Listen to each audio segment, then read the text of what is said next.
Que a paz e uma bênção divina acompanhem o dia e a semana de cada pessoa que nos escuta agora. É uma alegria imensa iniciar a nossa imersão de hoje. Muito obrigado, é ótimo estar aqui para mais essa análise. E a análise de hoje é daquelas que mudam a nossa perspectiva, sabe? Porque geralmente, quando a gente pensa em textos antigos, especialmente textos sagrados ou poéticos, né? A mente projeta instantaneamente aquela imagem de contemplação absoluta. Com certeza, aquela visão quase romântica, né? Exato, a gente imagina alguém sentado no topo de uma montanha intocada, observando um pôr do sol maravilhoso, escrevendo palavras perfeitamente serenas sobre a paz interior, a harmonia do universo. O silêncio da alma. Como se a conexão com o divino só pudesse acontecer em ambientes totalmente controlados, tipo com o incenso queimando suavemente e nenhuma preocupação batendo a porta. Mas aí a gente abre o material do nosso estudo de hoje e essa imagem serena simplesmente desmorona. Vai pro chão tijolo por tijolo. Totalmente. Porque não estamos no topo de uma montanha meditando hoje. O cenário aqui é como se o alarme de incêndio estivesse tocando no volume máximo, as portas trancadas, fumaça no corredor e uma sensação de pânico absoluto dominando o ar. É uma urgência visceral. Sim. Hoje o nosso foco é o Salmo 70 e a gente vai se guiar pelas notas textuais da Bíblia de Estudo Nova Almeida atualizada e pelos insights históricos e culturais que são riquíssimos lá do comentário bíblico do estudioso Alan P. Ross. Nossa missão aqui é dissecar a anatomia de um lamento pessoal urgente. E que lamento, viu? Pois é, a gente quer entender as engrenagens de como um texto com milhares de anos processa o desespero extremo, sabe? E o que esses versos revelam sobre a natureza humana quando ela se encontra completamente encurralada, sem nenhuma rota de fuga. E olha, o aspecto mais fascinante dessa análise é que, independentemente da bagagem cultural, histórica ou até religiosa de quem está escutando, a experiência psicológica de estar no limite absoluto é universal. Todo mundo sente ou já sentiu isso. Exatamente. Todos os seres humanos já passaram ou fatalmente vão passar, né? Por momentos de urgência onde a elegância e a compostura simplesmente desaparecem. Aquele momento que você só quer gritar por socorro. Isso. Aqueles momentos em que a única vontade genuína é gritar. Me ajude. E rápido. Não há tempo para palavras bonitas, não tem espaço para uma teologia elaborada. O Salmo 70 é tipo o equivalente histórico e literário desse grito. É a alma humana despida de qualquer verniz civilizacional, operando puramente no modo de sobrevivência. Nossa, muito bem colocado. E a estrutura desse grito tem características muito peculiares nas nossas fontes. Para começar, é um texto curtíssimo. São apenas 5 versos, de autoria atribuída a Davi. E, para quem costuma ler esses textos com uma lupa, ele soa familiar por um motivo bem simples. Ele é quase uma cópia, né? É quase idêntico aos versos finais de outro poema, o Salmo 40. Mas, por algum motivo, ele foi extraído, separado e colocado ali como uma função própria, totalmente independente. E tem um detalhe nas notas das fontes que muda tudo. Sim. O título original que acompanha o texto traz uma instrução muito específica e até curiosa. Diz assim, em memória, ou, dependendo da tradução, uma petição. Certo, vamos desvendar isso.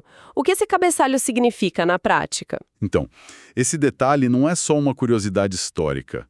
Ele muda completamente a forma como a gente entende a mecânica do poema.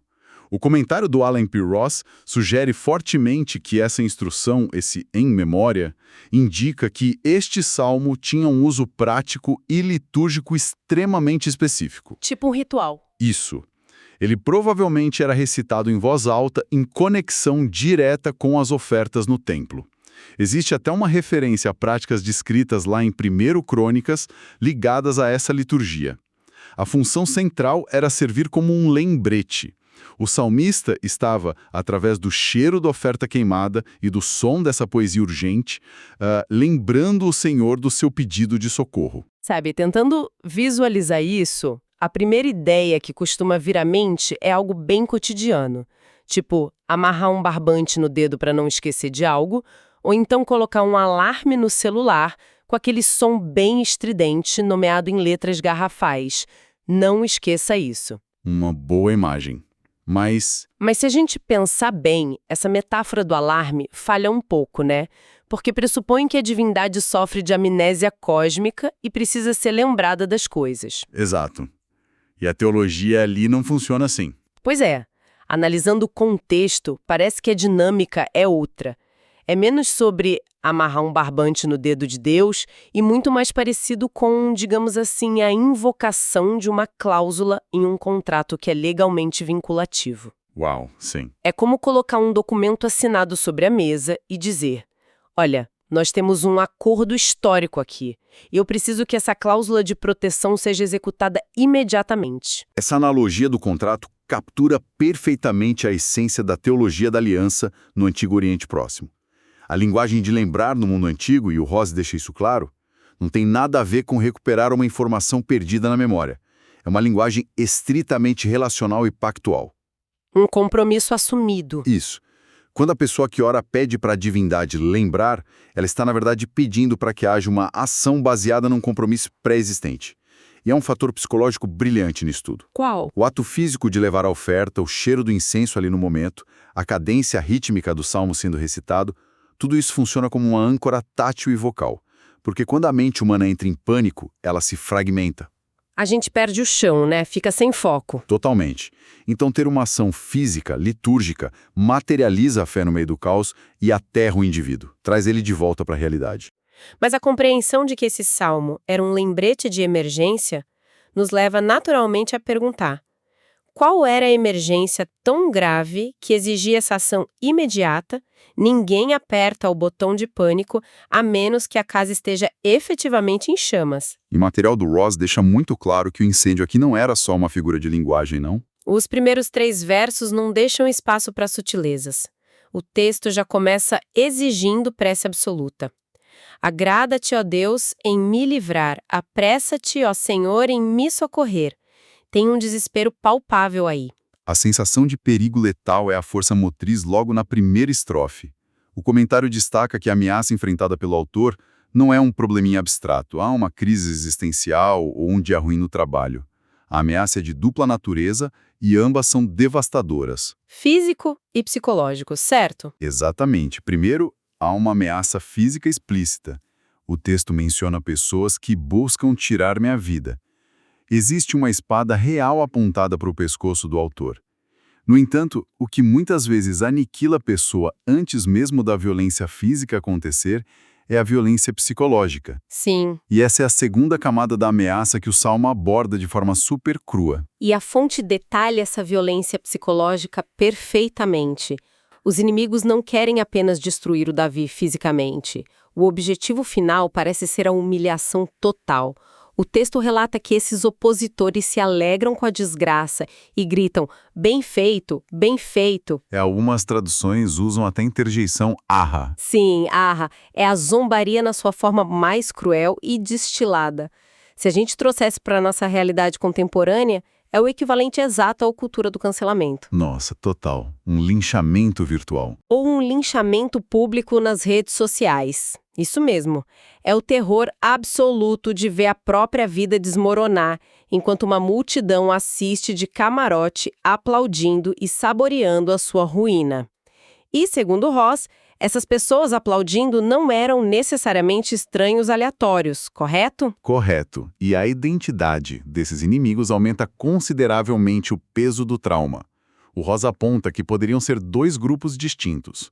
De um lado, poderiam ser israelitas poderosos. Ou seja, pessoas de dentro da própria comunidade dele? Pessoas da mesma aliança que se tornaram infiéis e orquestraram uma traição interna para derrubá-lo. Isso dói muito mais. Com certeza. E o outro grupo? De outro lado, poderiam ser estrangeiros hostis, com a intenção de dominar o território e, mais importante ainda, de impor outros deuses, apagando a identidade cultural e espiritual daquele povo. Em qualquer um dos cenários, o isolamento é total.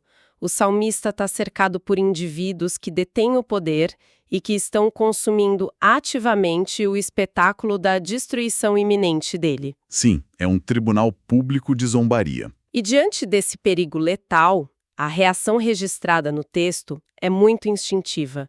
O salmista pede com urgência para que esses inimigos sejam envergonhados, cobertos de vexame e que retrocedam por causa da sua vergonha. Uma linguagem bem forte. Bastante forte.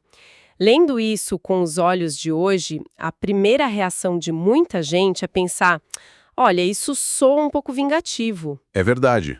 Parece mesmo. Parece que ele não quer apenas ser resgatado, ele quer ver os opositores passarem por uma humilhação pública. Mas aí eu te pergunto, analisando a fundo a mecânica dessa cultura de honra e vergonha que o comentário descreve, a situação se inverte, não é? Completamente. E esse é um ponto que o Ross explica super bem e resolve uma daquelas tensões morais que a gente sempre enfrenta ao ler textos antigos. A gente precisa compreender o conceito de vergonha no Antigo Oriente Próximo. Porque não é igual a hoje, né? Não. Naquela cultura, vergonha não era apenas ficar com as bochechas vermelhas por um constrangimento momentâneo. Tipo, passar vergonha na rua. Tropeçar na calçada.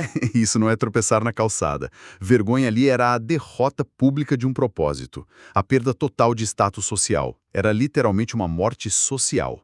Então, o tipo específico de ajuda que o Salmo solicita é a frustração absoluta dos maquinários de morte dos inimigos. Ah, entendi. É impedir que a maldade triunfe. Exato. Pense na lógica.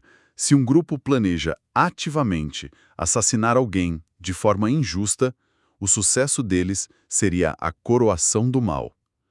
Então, pedir que eles sejam envergonhados é pedir: não permita que a engrenagem da injustiça funcione. É neutralizar a arma da zombaria. Aquele bem feito que eles gritavam perde a força. Perfeito.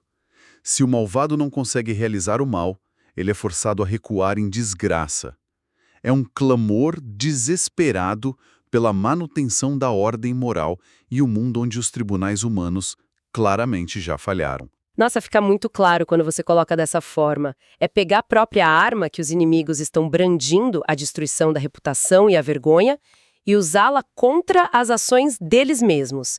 E justamente no meio desse pânico psicológico, a lente da câmera muda de repente. Uma guinada dramática. Sim, no verso 4, não estamos mais olhando para os rostos de quem grita bem feito. Um contraste gritante entra em cena e o foco passa para todos os que te buscam e os que amam a tua salvação. É o grande ponto de virada do poema, o ponto de inflexão do texto. E o comentário foca bastante nisso, né? Muito. Até aquele momento, a narrativa era dominada pelos que buscam tirar minha vida. Subitamente, o cenário é ocupado pelos que te buscam. A contraposição é desenhada com precisão cirúrgica. Dois grupos muito diferentes. Sim. De um lado, uma coalizão motivada pelo ódio, pela inveja e pela morte. Do outro, uma comunidade motivada pela busca espiritual, pelo amor à salvação e pela reverência divina. E o desejo do autor para esse segundo grupo é diametralmente oposto ao destino dos inimigos.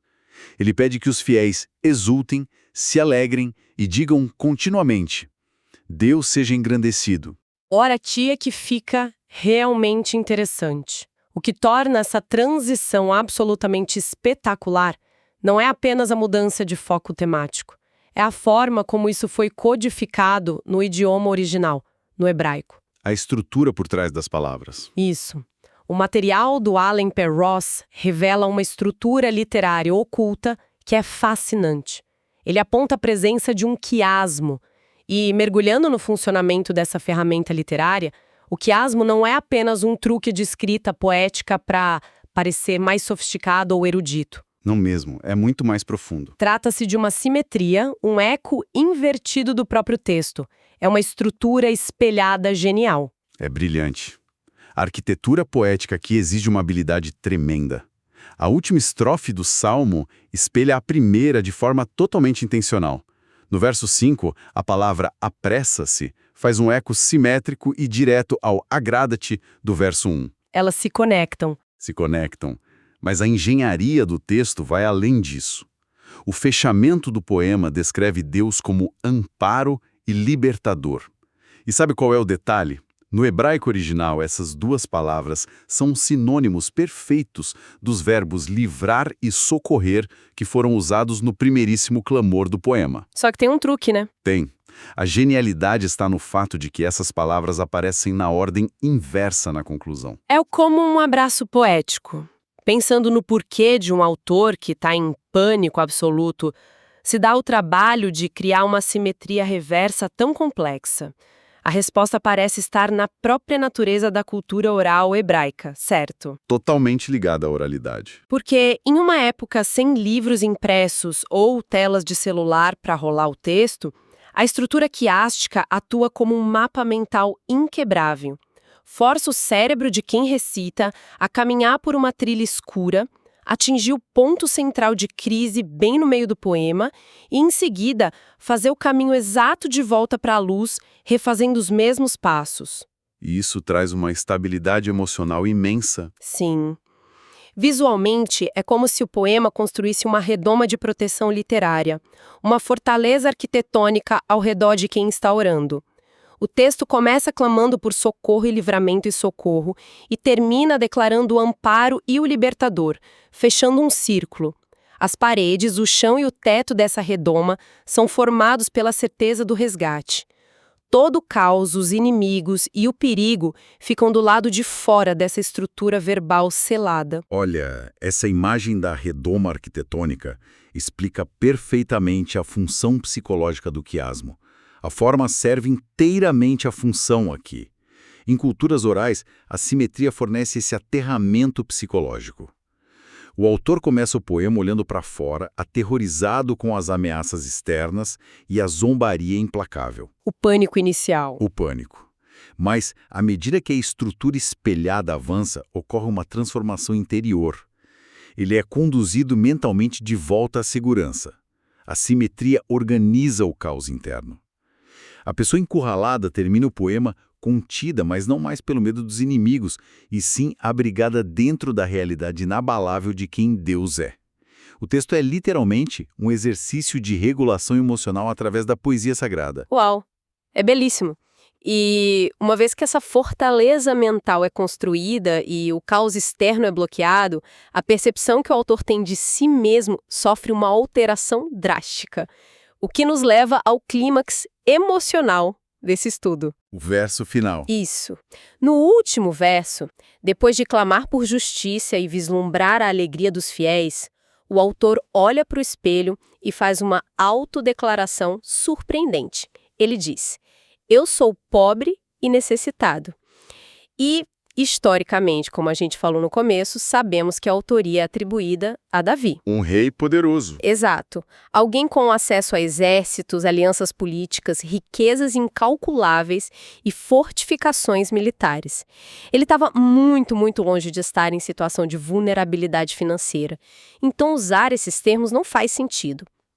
A menos que a definição de pobre e necessitado vá muito além de um extrato bancário. Então, o que tudo isso significa na visão do nosso especialista? O Ross nos fornece a chave interpretativa fundamental para essa aparente contradição. Ser pobre e necessitado neste contexto não tem relação nenhuma com recursos financeiros. É uma condição puramente existencial e social. O comentário traduz essa expressão brilhantemente como ser socialmente incapaz. Ah, interessante. Socialmente incapaz. Isso. O que o autor está admitindo é que, perante a gravidade e a malícia daquela ameaça específica, daquele cancelamento ou complô, ele possui exatamente zero poder de alavancagem. Nenhum exército, nenhuma riqueza ou influência política é capaz de desarmar aquilo. Ele está de mãos atadas. A declaração de ser pobre e necessitado é o reconhecimento doloroso e honesto de que não existem rotas de fuga construídas por mãos humanas ali. Deus deixa de ser uma das várias opções de consultoria estratégica e passa a ser a única, exclusiva e vital fonte de sobrevivência. Mas olha, isso exige a morte absoluta do ego. Porque se a gente pensar pessoas em posições de liderança ou qualquer indivíduo que esteja acostumado a resolver os próprios problemas, tem um instinto natural de autossuficiência. É o padrão, né? Deixa que eu resolvo. Exatamente. A resposta padrão para a crise é: eu dou um jeito, eu aciono meus contatos. Colocar-se voluntariamente na posição de alguém socialmente incapaz admitindo que as mãos estão completamente vazias e que não há mais cartas na manga, é violentamente contraintuitivo. Como que essa admissão de fraqueza total engatilha a esperança comunitária? É que a beleza da mecânica desse texto é que essa admissão de fraqueza total não resulta em derrota, como nosso ego costuma pensar. Na verdade, essa rendição atua como um megafone público para a comunidade. Pense comigo. Se a pessoa mais poderosa da nação admite que não tem como se salvar e, em seguida, o resgate divino acontece, isso não salva apenas o indivíduo. Tem um impacto maior. Tem um efeito cascata. Isso envia uma mensagem para toda a comunidade que está assistindo. Todo mundo que acompanha o drama percebe: opa, o sistema pactual realmente funciona. A aliança é real. É a prova viva, né? Essa é a conclusão mais forte que podemos extrair das evidências textuais. O livramento individual nunca é apenas individual na mentalidade hebraica. Ele tem esse efeito comunitário profundo. Como Ross enfatiza, quando a divindade intervém para resgatar alguém que não tinha a menor condição de se salvar sozinho, um pobre e necessitado, esse resgate se torna uma evidência empírica, irrefutável, de que as promessas divinas não são apenas teorias empoeiradas escritas em pergaminhos antigos. Elas estão ativas no agora. Elas são dinâmicas.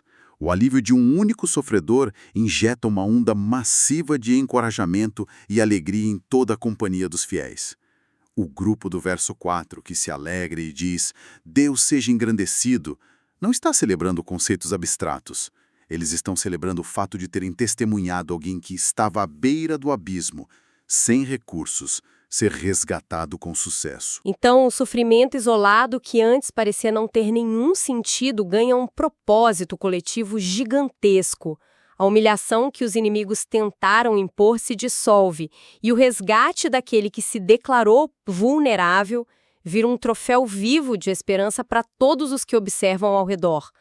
Toda a estrutura do poema, do desespero inicial ao quiasmo arquitetônico, converge para essa explosão de significado comunitário. Para a gente fechar, como você resumiria tudo isso? Sintetizando essa jornada que foi incrivelmente densa, começamos explorando a urgência visceral de um texto que aciona o alarme, utilizando o lembrete físico e tátil do sacrifício para aterrar a mente em pânico. Analisamos como o terror da violência física e da aniquilação pública operava na cultura de honra e vergonha do antigo Oriente Próximo. A questão de frustrar o mal. Exato. Desvendamos a genialidade da simetria poética quiástica, que atua como um mapa mental para resgatar o indivíduo do caos em direção à segurança. E, por fim, entendemos o poder de se esvaziar do próprio ego para assumir a postura de total dependência. E essa síntese nos deixa com um pensamento provocativo, sabe?